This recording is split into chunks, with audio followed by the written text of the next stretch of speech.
ہماری فہرست کے اگلے مقرر ہیں محمد سعد اسرولی، متعلم اول عربی اولی، جنہیں میں اس شعر کے ساتھ دعوت دیتا ہوں کہ اپنی اصلیت سے ہو آگاہ اے غافل کہ تو، اپنی اصلیت سے ہو آگاہ کہ اے غافل کہ تو قطرہ ہے لیکن مثال بحر بے پایا بھی ہے، جن کی تقریر کا عنوان ہے فلسفہ عروج و زوال۔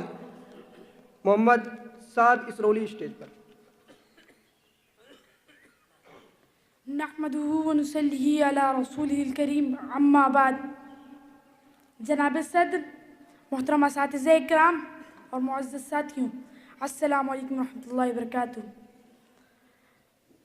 محترم حضرات، آج کی اس باوقار مجلس میں میری گفتگو کا موضوع ہے فلسفہ عروج و زوال۔ اقوام عالم کی تباہی کی داستانیں تو آپ نے سنی ہوں گی، شاندار تمدنوں اور بلند باغ تہذیبوں کا مرثیہ بھی آپ نے پڑھا ہوگا، مگر کیا آپ اس کے اصل اسباب و علت پر آپ نے کبھی غور فرمایا؟ حضرات گرامی، آئیے آج کی اس فرصت میں پیغمبر اسلام نبی رحمت جناب محمد رسول اللہ صلی اللہ علیہ وسلم کی زبان فیض ترجمان سے قوموں کی تباہی و بربادی پر ایک بلیغ تقریر سماعت فرمائے۔ تقریر کوئی لمبی چوڑی نہیں مگر عروج و زوال کے فلسفے پر جس سادہ اور حکیمانہ انداز میں روشنی ڈالی گئی ہے، حقیقت یہ ہے کہ دنیا کے سارے مفکروں، ادیبوں اور فلسفیوں کی ساری لنتر رانیاں اس کے سامنے ہیچ نظر آتی ہیں۔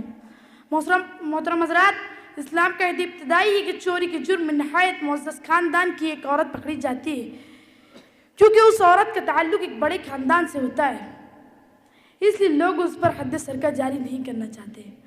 محترم حضرات، مگر ان کے سامنے مشکل یہ بھی ہوتی کہ دربار رسالت میں کون ان کی سفارش کرے گا اور کون ان کی مشکل کو آسان کرے گا۔ بالآخر حضرت اسامہ بن زید کو سفارشی بنا کر رسالت مآب صلی اللہ علیہ وسلم میں بھیجا جاتا ہے۔ سرکار دو عالم صلی اللہ علیہ وسلم حضرت اسامہ کو اولاد کی طرح عزیز رکھتے تھے، مگر جب ان کی زبان سے یہ جملہ سنتے ہیں کہ چوری کرنے والی اس خاتون کو بخش دیا جائے تو چہرہ انور متغیر ہو جاتا ہے اور زبان نبوت کی پرجلال آواز فضا میں گونجتی ہے، اے اسامہ، تم مجھ سے حدود خداوندی کے مقابلے میں سفارش کر رہے ہو؟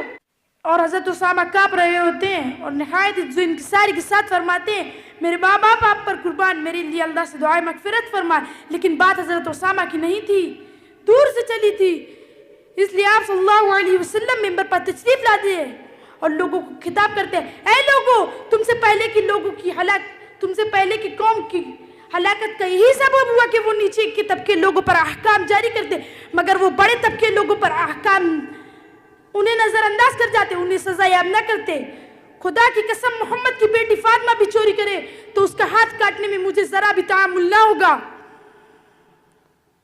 محترم حضرات، سرکار دو عالم صلی اللہ علیہ وسلم کی زبان حق بیان کی یہ الفاظ سن کر حاضرین نمبخوض اور لرزہ براندام ہو گئے اور چوری کرنے والی اس خاتون کا ہاتھ کاٹ دیا جاتا ہے۔ محترم حضرات، اس واقعے سے جس بے لچک اخلاقی بلندی کا اظہار ہوتا ہے، قوموں کے عروج کا وہی راز ہے، اور اس بلندی، اخلاقی جرأت ایمانی سے محرومی و بے نیازی زوال پستی کا پیش خیمہ ہے۔ حقیقت یہ کہ حق کے مقابلے میں امتیازی اور جابازی اور اپنے اور غیر کے مابین فرق و تفریق کی کوکھ سے اختلاف و انتشار جنم لیتا ہے، جو کمزوری ہوا کھیسی کا سبب ہوتا ہے۔ اس کے نتیجے میں تباہی و بربادی کا ایک بڑا طوفان اٹھتا ہے جو پورے قوم کو اپنی رو میں بہا لے جاتا ہے۔